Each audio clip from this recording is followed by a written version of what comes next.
Me encuentro con la doctora Lina Quiroga, nos habla de este encuentro nacional de secretarios de educación. Bienvenida a Canal Córdoba. Hola, muchas gracias. Muchas gracias. Bueno, justamente nos encontramos en el evento de secretarías, es el quinto encuentro de secretarías. Hemos tenido la oportunidad de compartir todo el día de hoy justamente con el evento. Hemos estado pues justamente desarrollando temáticas de lo que es educación, el promover la educación acá en Colombia y más específicamente llegar a diferentes municipios. Bueno, háblanos de la organización, ¿cómo han hecho ustedes? Claro que sí. Bueno, justamente hemos estado aquí pues pendiente de todas las secretarías, digamos que todos los departamentos que llegan, que lleguen justamente y que se pueda llevar a cabo el evento pues con total normalidad. Hemos tenido pues desplazamientos y pues justamente acompañando los desplazamientos de inicio a fin. Bueno, a través de... ¿Trabajas con la Secretaría de Educación Municipal o con qué entidad trabajas? Con UNIR. UNIR, háblame de Directamente con UNIR. UNIR, claro que Háblame sí. de UNIR. Bueno, en este momento nos encontramos justamente realizando la logística también del evento, conjunto con lo que es Promontería y también lo que es la alcaldía de Córdoba y demás, realizando el evento justamente para promover lo que es la educación acá en Colombia y pues poder llegar a la expansión y pues poder tener. Háblame de unir la universidad por internet. Claro que sí. Bueno, nosotros somos Universidad Internacional de La Rioja. Estamos justamente aquí en Colombia, posicionados como universidad número uno bajo la metodología online. Pues nos encontramos justamente con la oferta de lo que son maestrías, de títulos oficiales y también lo que es posgrado aquí en Colombia. ¿Qué carreras ofrecen y cómo se logra vincular? Claro que sí. Pues contamos con todas las ramas realmente, contamos con lo que son la facultad de empresas, la facultad de educación, de ingeniería, también de hecho con salud, encontramos o nos contamos pues con todas estas facultades.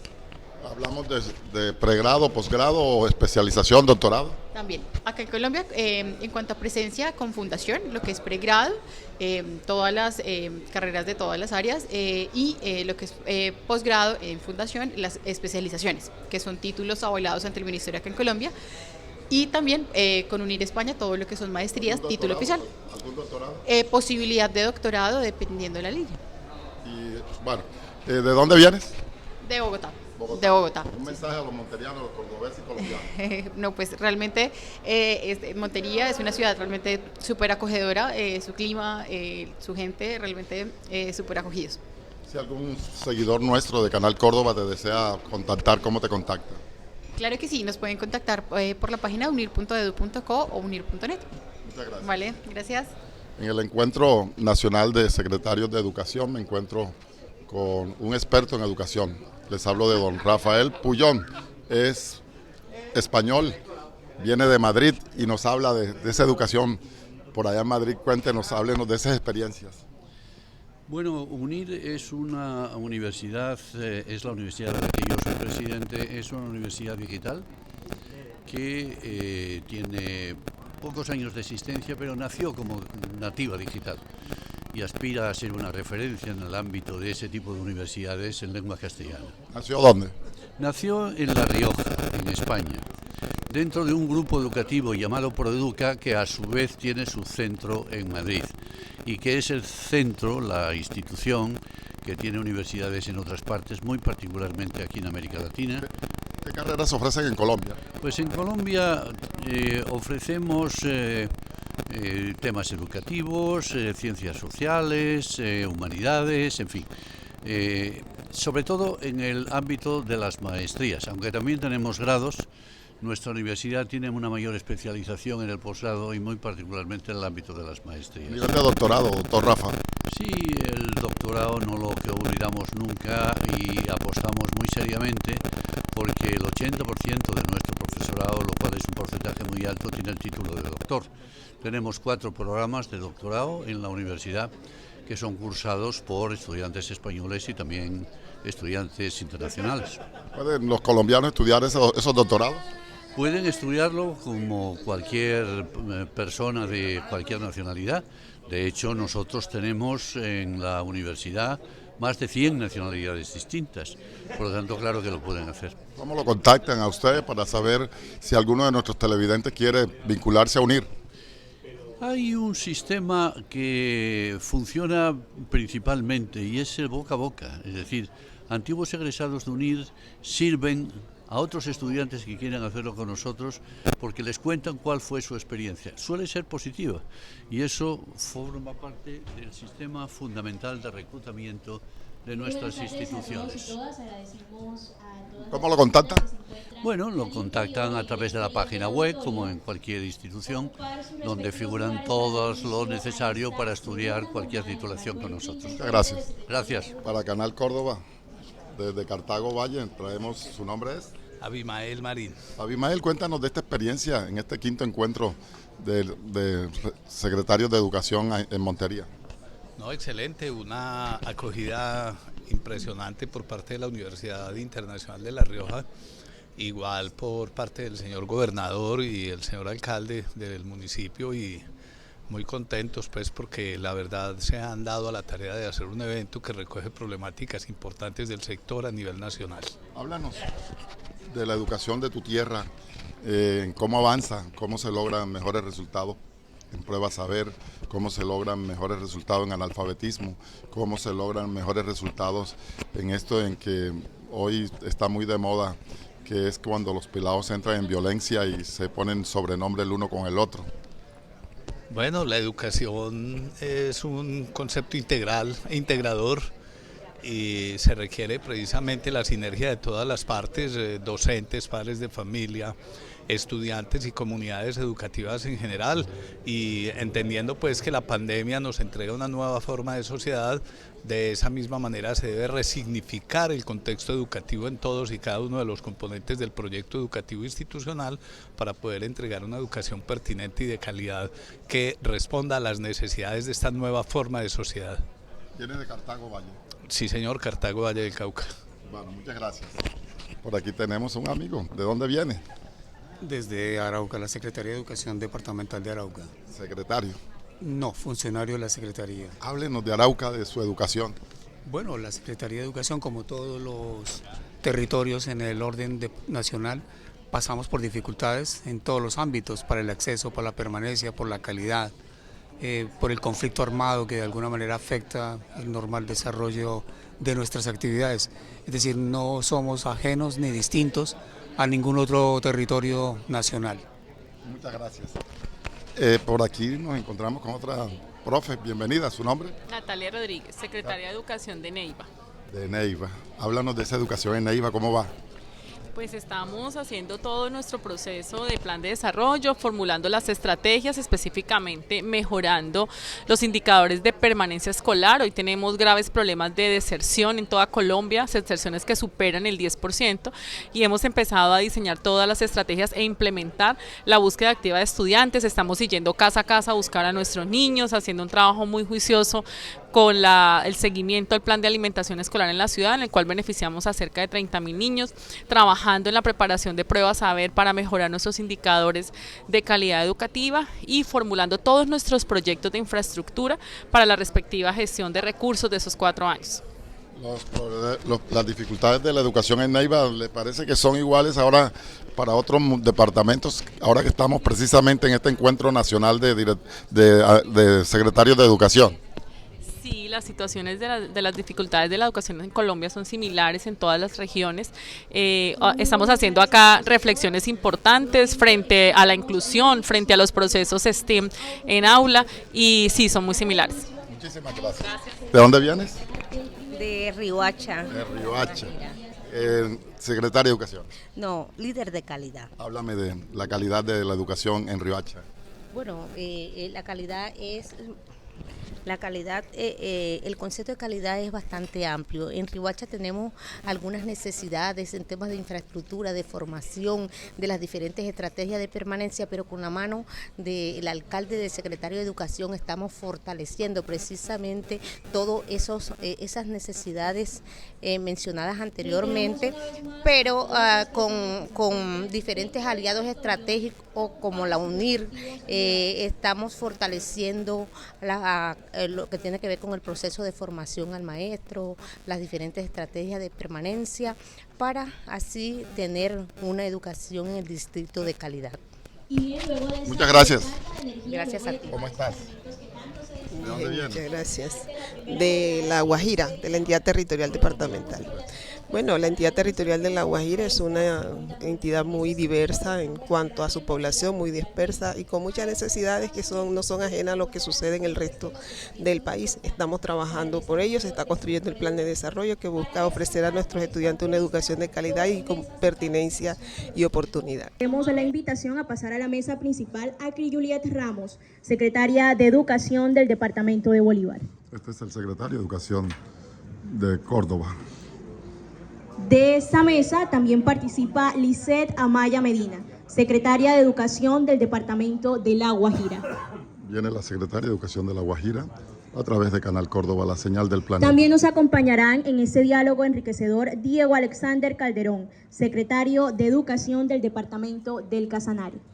Estamos en el 5º encuentro de secretarios de Educación. Junto a ellos nivel también nacional. estará Maite López Contreras, secretaria de Educación del municipio de Soledad en el departamento de Atlántico. Y finalmente los acompañará Natalia Andrea Rodríguez, secretaria de Educación Municipal de Neiva. Es importante mencionar que para el desarrollo de esta mesa de participación en el que se abordará el eje temático concerniente a las tecnologías de la información y las comunicaciones, estará moderada por el doctor Aitor Álvarez Bardón, vicedecano de la Facultad de Educación de la UNIR. Buenas tardes. Iba a decir queridos amigos y amigas, pero yo creo que no, es querida familia de Educación de Colombia, porque después de tantos encuentros y tantas alianzas por y para la educación en este país, pues yo creo que ya somos una gran familia, ¿no? Un placer estar aquí con todos ustedes hoy, español, como creo que lo disimulo bastante bien, pero español de nacimiento, pero ya Colombia me ha robado un poquito del corazón. Entonces, español de nacimiento y con un poquito ya de colombiano de corazón. Así que de verdad, gracias por recibirnos siempre en esta tierra de esta manera. Y vamos a hablar de la tecnología y de la IA en la educación en un contexto como es Montería, que es eje de la educación en Colombia. Y la tecnología también es un eje en el desarrollo de la educación. Me van a permitir que haga una pequeña introducción y ya después los protagonistas les iremos dando la palabra. Estamos, desde hace unos años hacia este momento, estamos viviendo en educación un cambio de paradigma educativo. Creo que nadie lo puede negar, independientemente de que en cada estado, de cada país, de cada región, de cada departamento, se vive de una manera distinta, porque las realidades son distintas, son totalmente distintas. Pero sí es cierto que ese cambio de paradigma ha llegado porque entendemos que la educación tiene que ir más allá de donde ahora mismo había llegado. Eso no quiere decir que lo que han hecho nuestros antecesores en el mundo educativo no sirva para nada, no. Ha establecido las bases y lo que tenemos que estar haciendo ahora es desarrollar el futuro de la educación dando respuesta a lo que la sociedad nos demanda, a lo que los estudiantes nos están demandando, a lo que las profesiones del futuro nos demandan. Y para esto, la tecnología de la información y la comunicación, pues es verdad que ha sido una aliada. ¿Y por qué ha sido una aliada?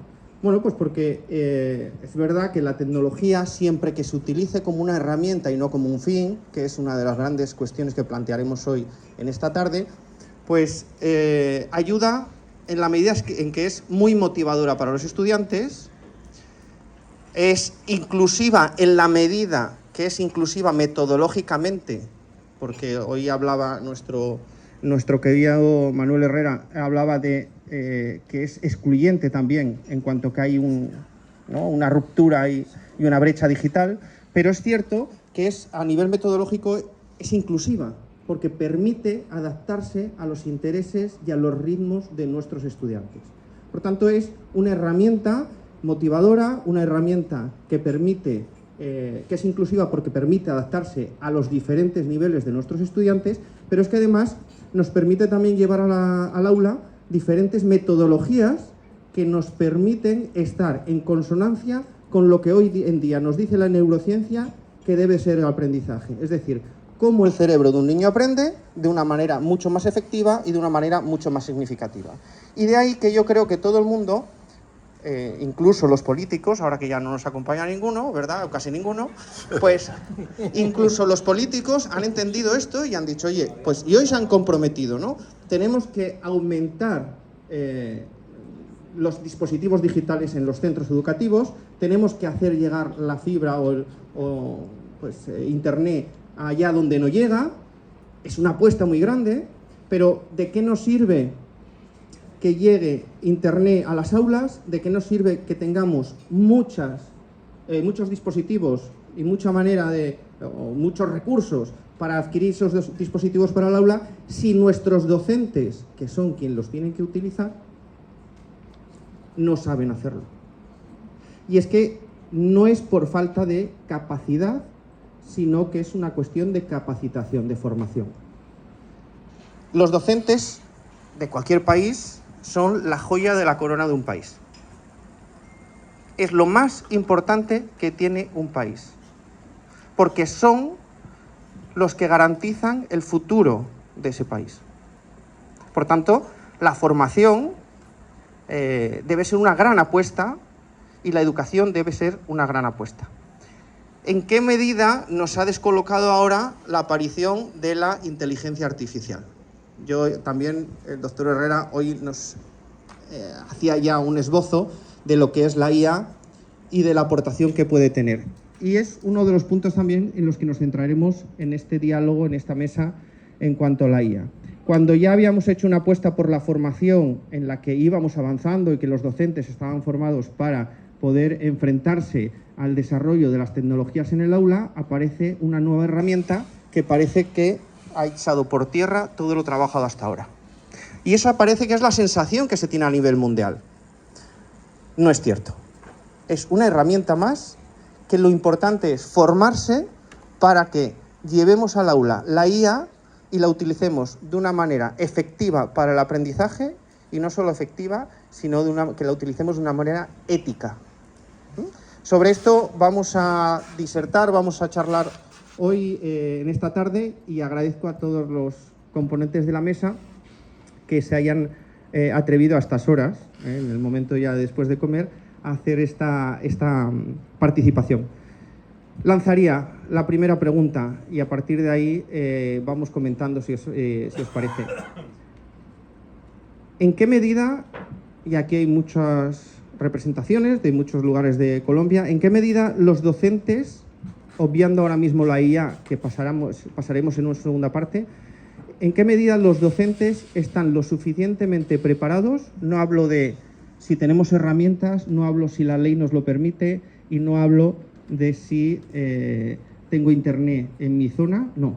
En la medida en que los docentes están capacitados para trabajar con las tecnologías, siendo estas una herramienta en el aula y no un fin.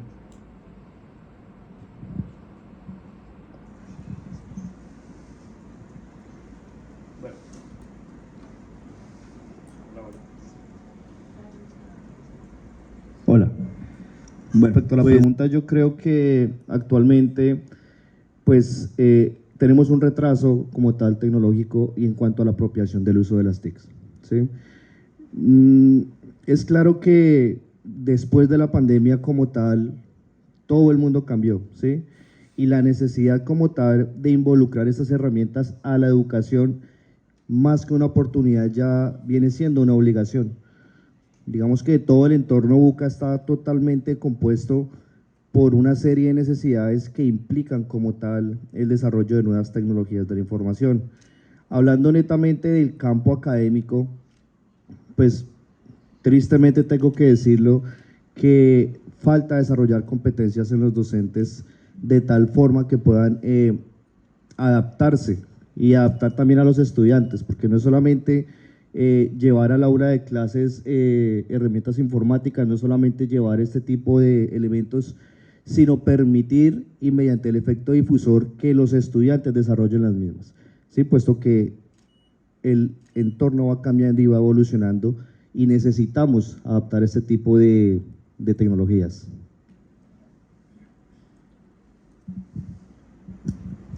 Sí, efectivamente estoy de acuerdo con que la gran mayoría de los docentes no están preparados para el uso efectivo de las TICs, especialmente porque en la formación de ellos de pregrado seguramente no vieron estos temas, pues digámoslo así, la mayoría de los docentes tienen cierto rango de edad que tal vez en la época en que ellos se formaron las TIC no se veían como sabemos se utilizan hoy en día.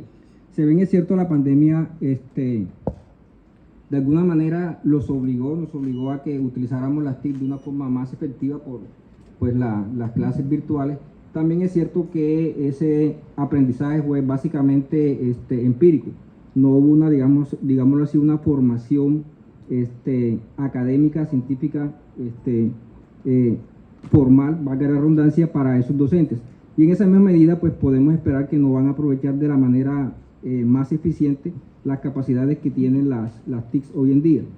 Entonces, hay una, digámoslo así, una preferencia por el modelo pues tradicional, que también está bastante arraigada en los docentes, y esa resistencia de una u otra manera también hace que pues ellos se conformen con la manera en que siempre han desarrollado sus clases y no le den mucha importancia a la formación en estas competencias de las TIC. Bueno, buenas tardes. Yo vengo de la parte más al norte de Colombia, vengo de La Guajira, soy la líder de calidad de esa Secretaría de Educación Departamental. Nuestro departamento es muy diverso, conformado por indígenas en un alto porcentaje y ubicados en zonas muy dispersas donde la tecnología es muy complejo que llegue. Tenemos muchos colegios donde no hay conectividad, algunos donde ni siquiera hay energía eléctrica, y tenemos también profesores que todavía no han alcanzado ni siquiera el proceso de normalista. Todavía nosotros tenemos en La Guajira docentes bachilleres, sobre todo en esas zonas indígenas, que por su autonomía pues ellos deciden que quienes van a estar en sus comunidades son maestros bachilleres. Por lo tanto, la educación o el manejo de las herramientas tecnológicas es un reto enorme para nuestro departamento, y muchos de los profes puede que manejen los equipos tecnológicos, pero no en el uso pedagógico para poder llegar a la formación a los diferentes aulas de clase con los estudiantes, y que pueda ser aprovechado lo mínimo que se tiene por lo máximo posible. Entonces es un reto muy grande, como decía, en La Guajira, poder que nuestros profes puedan recibir esa formación en tecnología, en manejo de herramientas tecnológicas, y esperamos que de alguna manera poder lograr algunas alianzas, algunos convenios que nos permitan que se puedan utilizar ciertas herramientas sin necesidad de que haya conexión a internet, y ese es uno de los procesos en los que estamos trabajando en el departamento. Muy buenas tardes. Inicialmente quiero partir de una de las teorías muy conocidas de la difusión tecnológica, la de Eber Roberts, manifestando que la comunidad docente, bien sea del 1278 o del 2277, que es la que tiene en gran medida menos interés, o en ocasiones por su edad pues consideran que no tienen las habilidades y competencias digitales, para decir que la comunidad está rezagada en adquirir esas competencias digitales. Se enfrentan a estudiantes que en muchas ocasiones por su generación tienen más habilidades que el mismo docente, y eso también reprende un poco ese nivel o ese deseo de aprendizaje o el reto de poder transformar. Pero sí considero y sé que de parte de los ministerios hay unas herramientas para poder establecer a través de los comités de formación docente, establecer políticas claras, políticas públicas incluyentes con aliados y con los mismos ministerios. Por ejemplo, el Ministerio de las TIC tiene formaciones en programación, formaciones de cursos libres que pueden generar y pueden disminuir la brecha de desigualdad en el uso de las tecnologías en el aula de manera práctica, para poder involucrar a ese docente en un elemento transformador y multiplicador y no una clase magistral. Entonces considero que sí contamos con muchas herramientas, y ahí es donde el papel de nosotros como servidores públicos es fundamental para poder establecer de mejor manera esos enlaces que permitan desde lo público y desde lo privado poder concretar la calidad educativa a través del uso de las TIC. Muy buenas tardes para todos y todas.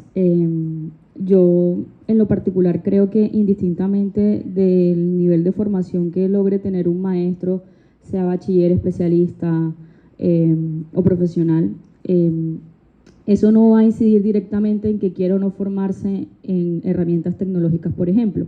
Yo creo que eso va más alineado a que precisamente entiendan la dinámica, y estoy de acuerdo contigo que va a ocurrir que pues los estudiantes van a tener mucho más manejo de estas herramientas digitales que los docentes, y los docentes van a entrar en una brecha abismal frente a esa dinámica educativa. Creo que Se han hecho esfuerzos y hay que reconocer, por ejemplo, que desde el PTA, que es un programa del Ministerio de Educación Nacional, se ha avanzado también en promover ese uso de herramientas en las instituciones educativas a través de la formación de maestros. Pero también es importante reconocer que muchos de estos, y creo que es como la variable central para poder avanzar, es la resistencia al cambio. O sea, en la medida en que ellos se resistan frente a una dinámica que ya está latente, pues no van a poder avanzar en ese tipo de formación. Entonces creo que para poder llegar allá debemos trabajar principalmente en que ellos reconozcan que esto es una necesidad, no simplemente no te vamos a formar en esto, sino que comprendan realmente la razón por la cual la inteligencia artificial o cualquier herramienta digital puede ser su mejor aliado. Facilita el trabajo. Yo creo que muchos de los que estamos aquí ya usamos esas herramientas para hacer mucho más dinámico nuestro trabajo, y en la medida en que el docente pueda hacer lo posible, creo que vamos a tener una mejor educación. Por ejemplo, nosotros en el departamento de Bolívar, que es donde trabajo actualmente, tenemos instituciones educativas que ya han avanzado con profesores que son nuevos, y eso es una ventaja también. El sistema educativo se está renovando. Hoy tenemos en Bolívar más de 1.100 profesores nuevos, que son jóvenes, que entran con una nueva dinámica y que efectivamente ellos ya han hecho de la inteligencia artificial y las herramientas digitales pues su mejor aliado. Pero creo que el eje central para que el resto de profesores puedan unirse a esto es trabajar en esa gestión del cambio. Bueno, muy buenas tardes nuevamente a todos y a todas desde Neiva, capital bamuguera de Colombia. Nosotros tenemos el plan de innovación educativa de la Secretaría de Educación, y allí hemos identificado que de 166 sedes educativas solamente 32 tienen niveles exploradores e integradores desde la innovación en el aula, en la educación, con el uso de estas herramientas tecnológicas. Y allí también hemos podido ver cómo en realidad quienes más promueven estas experiencias significativas importantes en región son docentes relacionados con las áreas como matemáticas e ingenierías, y docentes que tienen cierta franja de edad, que son mucho más jóvenes y que realmente promueven al interior de la escuela y le ponen el alma a poder lograr estos procesos de aprendizaje en aula con herramientas como robótica, programación, STEAM, y ya incursionando en algunas experiencias de inteligencia artificial. Esto abre mucho más la brecha entre lo público y privado.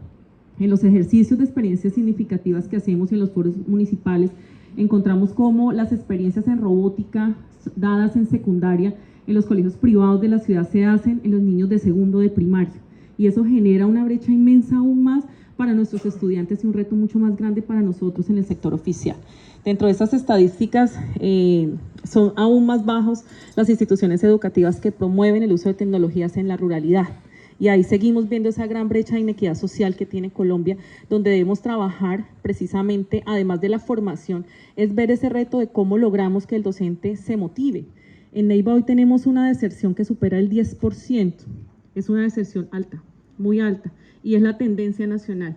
Y vamos a hacer búsqueda activa de los niños y los encontramos desmotivados del proceso escolar, de un proceso escolar que es netamente magistral, unos procesos de reaprobación alta donde los chicos están yendo del sistema educativo, y debemos fortalecer precisamente estas habilidades tecnológicas en el proceso de enseñanza-aprendizaje como una estrategia clara y fuerte de retención estudiantil en las instituciones educativas oficiales en Colombia, y ver cómo más allá de la formación, porque podemos conseguir muchos procesos de formación financiados por nosotros, gestionados, muy buenos, pero hasta dónde en realidad nosotros logremos lo que hace el privado, y es que realmente ese proceso se realice en el aula, que el docente en realidad se motive y vea las tecnologías de la información como un aliado dentro de su ejercicio laboral, y que le permite mejorar y facilitar todos los procesos y motivar a nuestros chicos a que se queden en las instituciones educativas. Bueno, han salido ya muchos temas, pero más que hacer al finalizar la mesa una serie de conclusiones, a mí me gustaría ya ir sacando algunos retos, ir planteando algunos retos para las secretarías de educación, y no solo para las secretarías, sino por supuesto para nosotros, universidad, para unir como aliados de todos ustedes. Entonces, primer reto que parece que se está planteando y que está un poco en la línea de los representantes de las secretarías que tenemos aquí en la mesa, y es que parece que hay un cierto estancamiento a la hora de que los docentes entiendan el nuevo papel del docente en la educación del siglo XXI. ¿Sí? ¿Puede ser? Tenemos un gran reto ahí. Y eso lo tenemos que movilizar desde la formación, desde las instituciones superiores de formación, por supuesto, y desde los estados, desde las secretarías. El docente del siglo XXI no es el sabedor, el tenedor de todo el conocimiento que se lo transmite a los estudiantes para que ellos lo asuman. Ese no es el modelo que la neurociencia nos dice que es el mejor para aplicar en nuestras aulas. ¿Qué nos dice la neurociencia? Aquí tenemos alguna experta. Oye, es que el cerebro aprende trabajando. Y de ahí todo lo importante del desarrollo competencial, también en las tecnologías, para que el aprendizaje sea realmente significativo. Por tanto, el primer reto que tenemos es intentar convencer a los docentes de que su papel no pasa a un segundo plano, sino que es un papel aún más importante porque son los responsables de desarrollar y ayudar a los estudiantes a desarrollar las competencias que necesitan para enfrentarse en el día a día. Primer reto a nivel formativo, ¿no? Segundo reto, y creo que es muy importante, es el dar formación y el convencer al mundo educativo, por lo que he podido entender, en el uso pedagógico. Es verdad que cuando yo, como persona, no controlo algo, ¿qué pasa? Lo rechazo, ¿no? Y no solo lo rechazo, que no lo quiero en mí, sino es que no lo quiero para nadie, porque si no quedo yo como que soy el que no lo controlo. Es que no estamos hablando a lo mejor correctamente de la capacitación del profesorado, y lanzo la pregunta, en tecnología de la información y la comunicación. Es que a lo mejor les estamos pidiendo que se capaciten en tecnologías cuando realmente los estudiantes controlan más, pero ¿los estudiantes controlan del buen uso y el uso pedagógico de esas tecnologías? ¿Qué piensa el maestro? ¿Piensa el maestro que puede aportar ahí? Si realmente mi estudiante sabe más, yo no aporto nada. Pero realmente, ¿cuál debe ser el aporte del maestro en las tecnologías de la información y la comunicación? Creo que con lo que comentas, pues el rol del maestro ahí es precisamente la ética frente al uso pedagógico, al uso de las nuevas tecnologías. Y estoy de acuerdo contigo en el sentido que nos da miedo eso, que no podemos controlar, creo que en cualquier escenario de nuestra vida, y en especial el maestro, que también creo que muchas veces ocurre que se sienten la máxima autoridad en el escenario de clases. Y cuando un estudiante pues afronta un rol distinto en materia tecnológica, yo creo que su principal acción es como rechazar eso que está ocurriendo. Sin embargo, yo creo que, y por eso lo mencioné al principio, y es que estas herramientas deben ser su mejor aliado, pero su mejor aliado para aprovechar todas las potencialidades de los estudiantes. Y ellos, además de ese rol, que efectivamente pues haya una ética en el uso de estas herramientas, también debe presentarse en que puedan generar diferentes tipos de proyectos de investigación, proyectos en los que ellos también se sientan como unos guías y orientadores para nuestros estudiantes.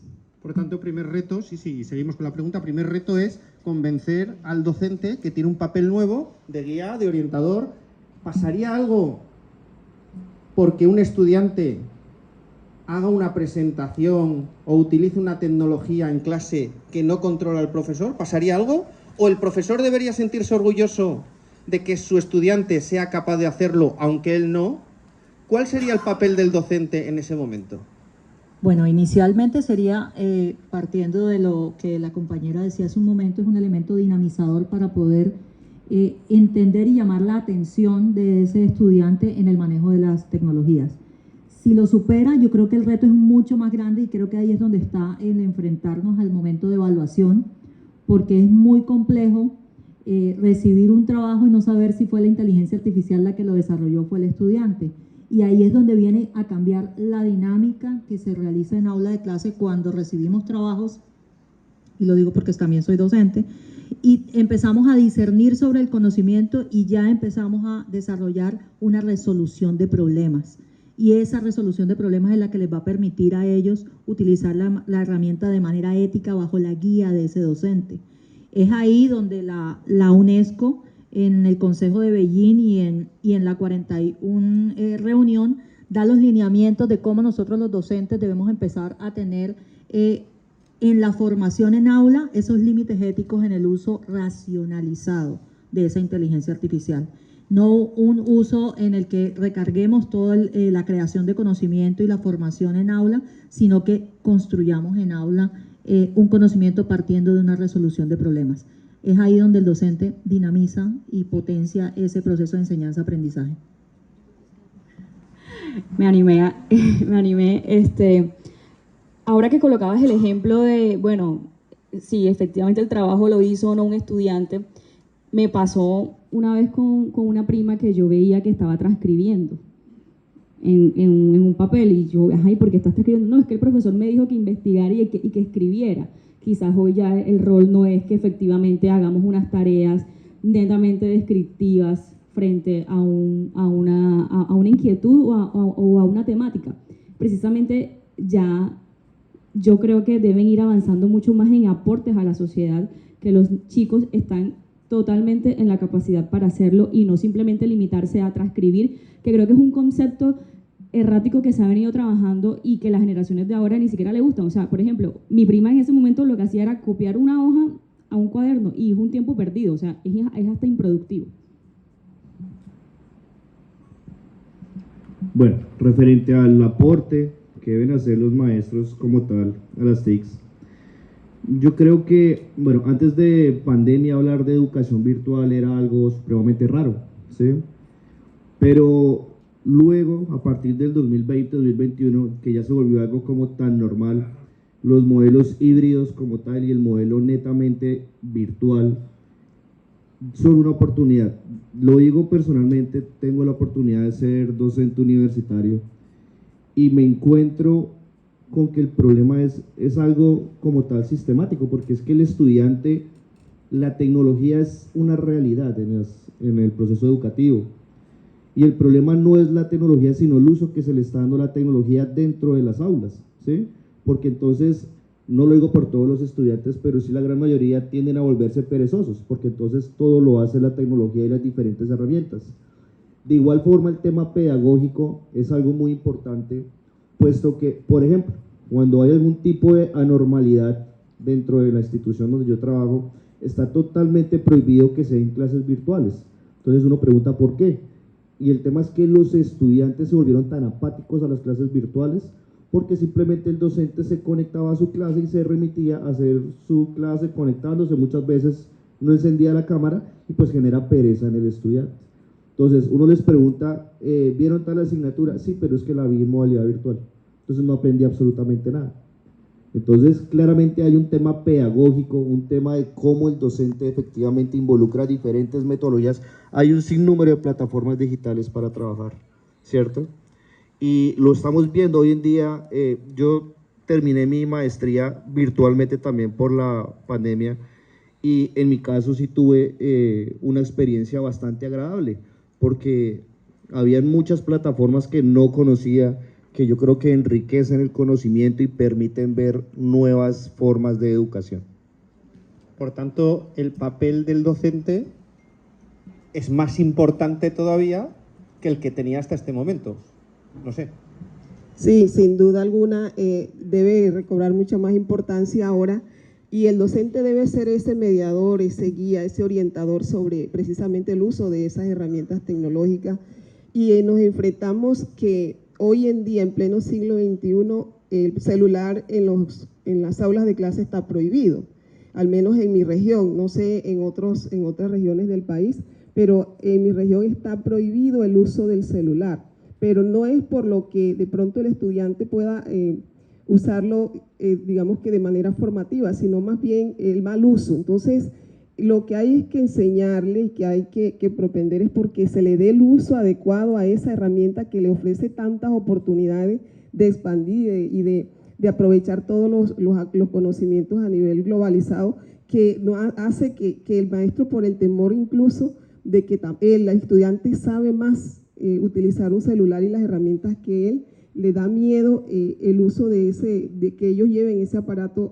al colegio y no se aprovecha al máximo posible. Entonces yo creo que hay que partir desde allí, de que el profesor aprenda o que se concientice de que él es esa figura importante que debe saber orientar a sus estudiantes en el uso efectivo y positivo de una herramienta como es el celular y también pues, el internet. Bien, yo pienso que indudablemente los chicos de hoy, las chicas de hoy, bastante jóvenes, ya tienen bastante dominio sobre el uso de los dispositivos electrónicos con que contamos, y también tienen acceso a mucho material en la red, manejan toda la parte digital bastante bien. La tarea ahí del docente es precisamente orientar a esos estudiantes para que ese uso, ese tiempo que ellos dedican en utilizar estos dispositivos, esté relacionado con las competencias, con los objetivos de aprendizaje, con los temas que están viendo en clase. Me encuentro con Luis Roberto Olascuaga, quien trabaja para la Secretaría de Educación Departamental, y nos cuenta su mensaje a los profes en este día. Buenas tardes, señores profesores, un gusto saludarlos. Reciban el aprecio de la Secretaría de Educación Departamental de Córdoba y las felicitaciones de la Secretaría y de mi parte también por esa hermosa labor de la docencia que ustedes vienen desarrollando desde hace tiempo, y por tener pues en sus manos la formación de nuestros niños, que es nuestro futuro. Gracias por su dedicación, gracias por su interés, por su carisma y por la importancia que ustedes le dan a su trabajo, y por atender de la manera en que lo están haciendo a los niños, para que tengamos una población más formada y una población más educada en nuestro departamento. Los felicito de sobremanera, también comparto la experiencia pues de ser docente también como ustedes, y sé lo bonito que es poder enseñarle a los estudiantes y poderlos educar para que sean buenos ciudadanos. ¿Qué tenemos que decir de este quinto encuentro de secretarios de educación, Luis Roberto? Bueno, ha sido un encuentro bastante productivo, positivo. Participé en uno de los paneles sobre las TICs y el uso pedagógico de las TIC, como también sobre la inteligencia artificial en el ámbito educativo. Es un punto pues de encuentro entre los diferentes de las diferentes ETC certificadas de Colombia, que nos permite intercambiar experiencias significativas a nivel de lo que es la pedagogía, a nivel de lo que son las problemáticas pues que sabemos que tenemos en los establecimientos, las carencias que también tenemos en cuanto a dotación, infraestructura, y nos permite también encontrar soluciones comunes y puntos comunes que nos van a facilitar elaborar proyectos pues que los gobiernos departamentales y nacionales puedan ejecutar, de tal manera que alcancemos a resolver los problemas que sabemos son bastante amplios y son complejos en los establecimientos educativos. Es una experiencia muy enriquecedora, como señalaba, y pues esperamos seguir aportando desde la Secretaría de Educación Departamental en estos eventos, para que así como nosotros aprendemos de los compañeros de otras secretarías, ellos también puedan nutrirse también con las experiencias que nosotros hemos adquirido acá, y poder, digámoslo así, articuladamente mejorar los procesos de enseñanza y aprendizaje enfocados en el trabajo del maestro, porque fue algo que la universidad pues esta española ha dejado claro, pues la formación de los docentes es muy importante para que nosotros tengamos unos mejores niveles y calidad de la educación en nuestros estudiantes. ¿En qué hemos crecido en Córdoba en materia de inteligencia artificial, Luis Roberto Olascuaga? Bueno, yo pienso que hemos crecido. Yo pienso que hemos crecido especialmente en el tema de la apropiación, de la confianza que los docentes tienen sobre la inteligencia artificial. Es un tema que se ha metido desde hace rato, no es algo, digámoslo así, muy nuevo en la parte educativa, y va a quedarse con nosotros por mucho tiempo. La inteligencia artificial pues es también un tema que de alguna manera causa cierto miedo, cierta cierta desconfianza entre comillas entre los docentes, pero creo que ha sido bastante aceptada por los docentes de acá. Tenemos una red de docentes que aplican el enfoque STEAM, que también se complementa con la robótica educativa y con la inteligencia artificial, y a las experiencias pues que los docentes nos han permitido compartir con nosotros, las experiencias significativas que ellos han tenido en esta área, pues nos dan a entender que es algo alcanzable, es algo que se va a quedar con nosotros, y esperamos que desde las docentes que hacen parte de las áreas de las TICs, estas experiencias y esa apropiación que ellos han tenido se pueda trasladar, literalmente hablando, a otros docentes que de pronto tienen algunas, digámoslo así, todavía reservas en el uso de la inteligencia artificial. Pero sí es importante que tengamos claro que debemos, como ha quedado bien definido acá en este evento, que debemos tener un marco de ética del uso correcto de la tecnología de la inteligencia artificial, no solamente por parte de los estudiantes, sino también por parte de los docentes, especialmente en este último caso porque ellos tienen, digámoslo así, una mayor madurez que no tienen los estudiantes, y deben propender para que los estudiantes, si bien es cierto, tienen acceso a estas tecnologías, las utilicen, pero que también lo hagan con responsabilidad, que no sea, digámoslo así, algo con lo cual ellos sustituyen las actividades que tienen que desarrollar, y de esa manera pues no los perjudique, porque claro, si yo encuentro una inteligencia artificial generativa que me hace la tarea de hacer una argumentación sobre un tema y lo hace en unos minutos, en unos segundos, pues como estudiante, por ejemplo, no teniendo la madurez debida del caso, pues me voy por el lado fácil. Pero eso va a causar claramente que no esté desarrollando mis habilidades cognitivas como debe de ser. Entonces, en ese sentido, pues es necesario que los docentes no solamente manejen, dominen estos temas, sino que también se los apliquen a los estudiantes en los diferentes cursos que desarrollan con ellos de una forma ética que pues permita que el estudiante no solamente utilice esto, sino que también ellos puedan desarrollar sus habilidades cognitivas normales como si no estuvieran utilizando estas herramientas, que no sea un sustituto de lo que ellos son capaces de hacer. Discúlpeme, una pregunta. ¿De qué debemos cuidarnos de la inteligencia artificial, los profesores, los estudiantes y la comunidad en general? Bueno, uno de los aspectos que pienso que debemos tener muy en cuenta acá es el facilismo. Ya, si bien es cierto, nos ayuda a que muchos trabajos que son extensos, complejos o que son repetitivos lo podamos hacer en minutos, en segundos, también que eso no nos cause que nosotros perdamos las facultades de uso de nuestras habilidades cognitivas. Por ejemplo, si yo tuviese un robot que caminara por mí, pues podría evitar tener que moverme, por ejemplo, en mi propia casa. Pero ¿qué va a pasar con eso? Pues los músculos se me van a atrofiar, no voy a poder caminar, y ya sabemos que el cerebro, cuando no utiliza una habilidad por su forma, digámoslo así, de desarrollo biológico, simplemente la elimina. Entonces, así mismo ocurre con las habilidades mentales, con los procesos mentales, los procesos cognitivos. Si nosotros no utilizamos esos procesos, pues simplemente el cerebro de una u otra manera se va a desprender de ellos, y no es la idea. Entonces, por ejemplo, si un chico o un profesor busca un ChatGPT para resolver un problema, pues le facilita el trabajo, pero eso está evitando que él haga uso de sus facultades. Entonces, aquí la habilidad que se estaría desarrollando es que para resolver un problema yo tengo que saber cuál herramienta de inteligencia artificial es la que la resuelve, y saberle preguntar. Entonces, estoy perdiendo la posibilidad de poder resolver problemas con mis propias habilidades cognitivas. Discúlpeme, a propósito de esas herramientas, usted hablaba del El ChatGPT. ¿El qué? El ChatGPT.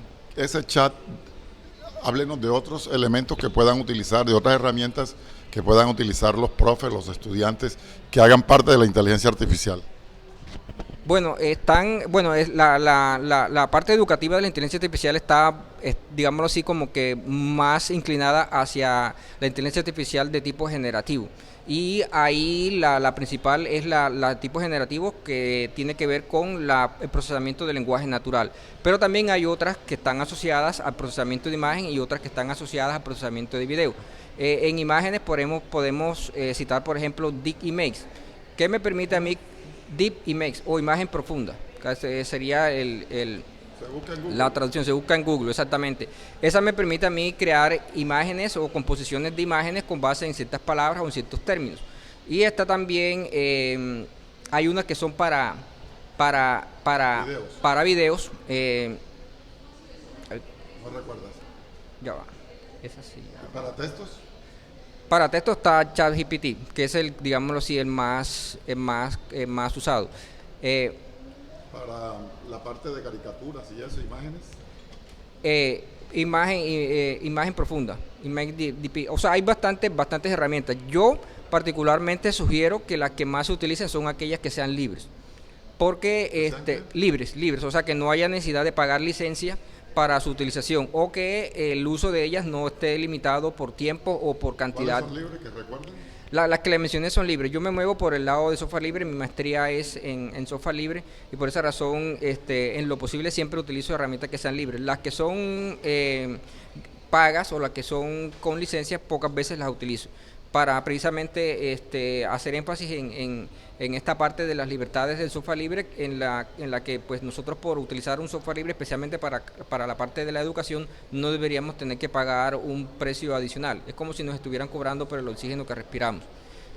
¿Qué recomienda Luis Roberto a un profe para trabajar una clase con inteligencia artificial? Bueno, para trabajar una clase con inteligencia artificial, pues yo le sugeriría a cualquier profesor primero que mire los ritmos y las capacidades de aprendizaje de sus estudiantes, los preconceptos que ellos manejan y, digámoslo así, las preferencias en cuanto a herramientas que los estudiantes utilizan, porque probablemente ya ellos sepan algunas cuestiones para que se pueda utilizar eso como preconcepto a favor de las clases que se va a dar. Lo siguiente es mirar digámoslo así, las actividades que se van a hacer que utilicen inteligencia artificial, en el entendido de que debemos tener claro en qué va a apoyar la inteligencia artificial y que eso no sustituya el desarrollo de ciertas habilidades que el estudiante debe digámoslo así, de ejercitar, como la capacidad de razonamiento, la inducción, los procesos de deducción, la redacción, el análisis, etcétera, etcétera. Todo eso debe estar de una u otra manera presente en lo que nosotros vamos a hacer con los estudiantes. Es un trabajo, claro está, de levantamiento de información, es un trabajo de dedicarle algo de tiempo adicional, pero seguramente en las primeras clases nos vamos a demorar como profes haciendo las clases con inteligencia artificial más que tal vez como lo hacíamos de manera tradicional, pero con el tiempo, ya cuando uno va teniendo más práctica y va adquiriendo más dominio del tema, pues ese tiempo se va reduciendo y la ganancia pues va a ser mayor. Luis Roberto, en el día a día, ¿cuándo utilizamos esa inteligencia artificial? Por ejemplo, cuando hablamos en iOS de Siri, cuando hablamos en Android de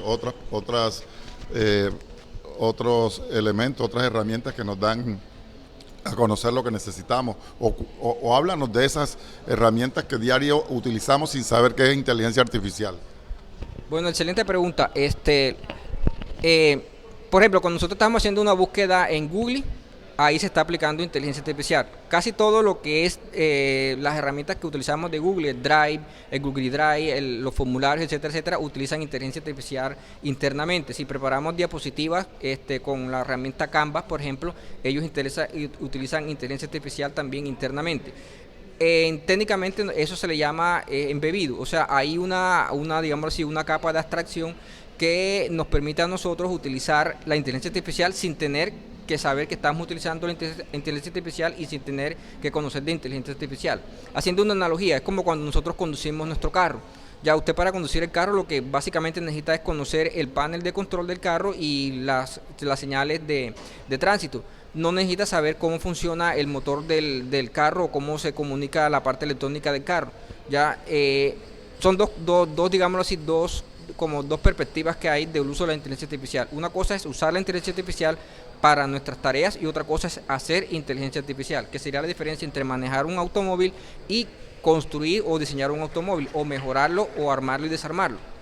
Si yo quiero hacer un video y voy a utilizar la aplicación que se necesita, solamente tengo que decir qué. Bueno, estas inteligencias artificiales que se llaman generativas son bastante habilidosas porque se basan en que le demos algunas instrucciones de manera textual, de manera verbal, algunas palabras, algunos términos claves, y ellas por debajo tienen ya toda una base de datos gigantesca, digámoslo de esa forma, que les permite hacer, digamos así, un análisis y obtener una serie de relaciones entre las palabras o los términos que nosotros estamos utilizando. Y con base en eso, ellos, si se trata de una presentación, por ejemplo, de una composición de imagen, esa imagen viene hecha de manera automática, pero considerando los términos que nosotros utilizamos como si fuesen unos parámetros iniciales o unas guías. De igual manera ocurre con el caso de las herramientas que generan video automático, contenido de video automático con inteligencia artificial. Se le dan algunos términos, algunas palabras, algunos adjetivos o algunas sugerencias de manera textual, y con base en eso estas inteligencias artificiales pues buscan todos los recursos que hay asociados a esos términos, generan una temática y en base en eso pues se hace la generación del audio y del video. Cuando yo pido una dirección por una aplicación a que me lleve el carro, o sea que me lleven a XY lugar, ¿eso es inteligencia artificial, lo que llaman el GPS? Bueno, es posible que esos sistemas estén utilizando inteligencia artificial, pero no necesariamente van a depender de la inteligencia artificial, en el entendido de que esta parte del GPS de una u otra manera se desarrolló también hace ya cierto tiempo y no está, digámoslo así, en dependencia de la inteligencia artificial. No es una consecuencia de la inteligencia artificial, pero sí efectivamente desde el punto de vista técnico es posible que el trabajo del GPS se pueda mejorar significativamente con la inteligencia artificial. Pensando pues que algunas personas, por ejemplo, puedan dar algunos parámetros bastante vagos sobre la ubicación hacia donde se va a dirigir y la inteligencia artificial se encargue de ajustar esos parámetros para una, digámoslo así, una ubicación más precisa. ¿Quién programa la inteligencia artificial, profesor Luis Roberto Lascuaga? Me encanta esa pregunta. Los desarrolladores, los programadores. Además de la docencia, he tenido la bendición de ser desarrollador de software desde el año 96 más o menos, que hice mi primer programa y me encanta programar todos los días. Es un hobby que siempre me ha gustado. Entonces, detrás de todo esto están estas personas que conocen los lenguajes de programación, que escriben los algoritmos, que mejoran los algoritmos, que alimentan las bases de datos, que diseñan las bases de datos gigantescas que las inteligencias artificiales necesitan, y es un trabajo, pues, digámoslo así, de la construcción de software. La inteligencia artificial es una manera, digámoslo así, sofisticada de desarrollo de software. Y si le digo una cuestión acá, es un proceso bastante abstracto porque ahí se trabaja con cuestiones lógicas, con cuestiones que no son tangibles y son bastante abstractas.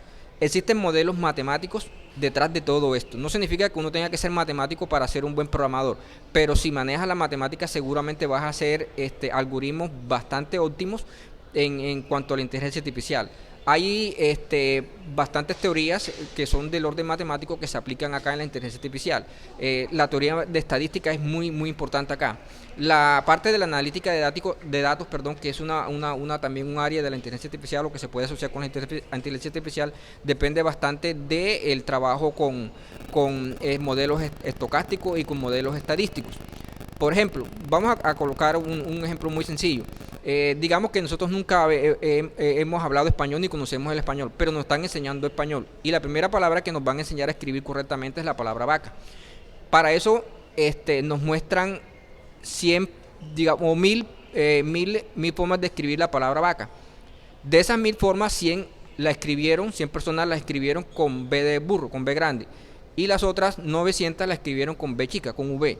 Entonces, para nosotros sería fácil, digámoslo así, deducir que la mayor proporción de personas es la que está escribiendo correctamente la palabra vaca. Ya estos modelos estadísticos, que serían los mismos probabilísticos que se utilizan o similares a los que se utilizan para saber por quién va a votar una persona o por quién va a votar, por ejemplo, el departamento en una elección de gobernadores o de alcaldes o de presidente, esos mismos modelos estadísticos son los que se utilizan en la inteligencia artificial.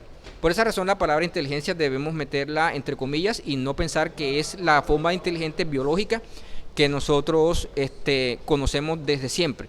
Ya es una cuestión más bien del orden estadístico y probabilístico.